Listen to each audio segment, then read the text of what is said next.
Hi అండి. ఈరోజు మీకు బేసిన్ లడ్డు ఎలా తయారు చేయాలో చేసి చూపిస్తాను. దీనికోసం స్టవ్ మీద పాన్ పెట్టి అందులో మనకు కావాల్సిన పుట్నాలు వేసుకొని, ఒక గుప్పెడు బియ్యం కూడా వేసుకొని దోరగా వేయించుకోవాలి. పచ్చి వాసన పోయే వరకు వేయించుకుంటే సరిపోతుందండి. ఇలా చూడండి, ఇలా వేయించుకుంటూ ఉండాలి.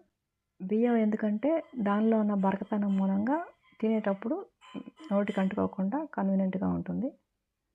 ఈ పుట్నాల్లో ప్రోటీన్‌లు అధికంగా ఉంటాయండి. అన్ని వయసుల వారు కూడా దీన్ని తీసుకోవచ్చు. ముఖ్యంగా ఎముక బలహీనంగా ఉన్నవారికి ఇది బాగా పనిచేస్తుంది. అలాగే రక్తహీనతకి, ఇంకా జుట్టు రాలకుండా కూడా ఇది బాగా పనిచేస్తుంది. చూడండి, బియ్యం రంగొచ్చేసినాయి. ఇప్పుడు స్టవ్ కట్టేసుకొని దీన్ని చల్లారిన తర్వాత మిక్సీ జార్‌లో వేసుకొని ఒక 4 ఇలాచి, అలాగే ఒక కప్పు బెల్లం కూడా వేసుకొని గ్రైండ్ చేసుకోవాలి. మెత్తగా పౌడర్‌లాగా చేసుకున్న ఈ పిండిలో కొద్దిగా జీడిపప్పు, ఇంకా మీకు కావాలంటే ఏయైనా డ్రై ఫ్రూట్స్ లాంటివి కూడా వేసుకోవచ్చు.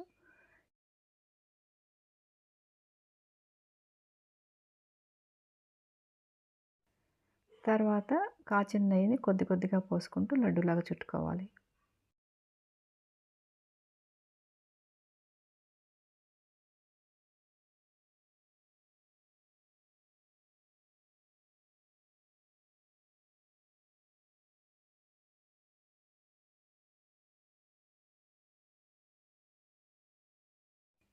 ఈ వేసుకున్న జీడిపప్పుని చిన్న చిన్న ముక్కలుగా కట్ చేసుకొని లడ్డూ లోపలికి చుట్టేసుకోవచ్చు.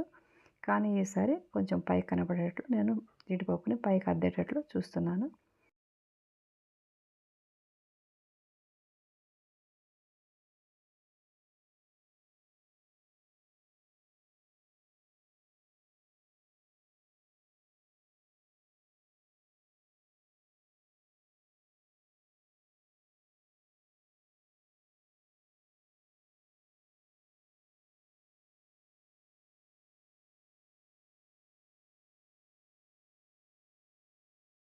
చూడండి, ఇలా ఉంటే బాగుంటుంది కూడా.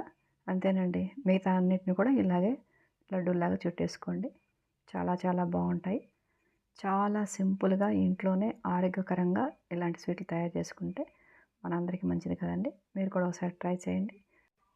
ఈ వీడియోని లైక్ చేయటం మర్చిపోకండి. తప్పకుండా షేర్ చేయండి. ఇలా తయారు చేసుకున్న లడ్డూలన్నీ కూడా వారం రోజుల పాటు నిల్వ ఉంటాయి. తేమ లేకుండా చూసుకోండి చాలు. చూడండి, మన లడ్డూలు రెడీ అయిపోయినాయి. టేస్ట్ కూడా చాలా చాలా బాగుందండి.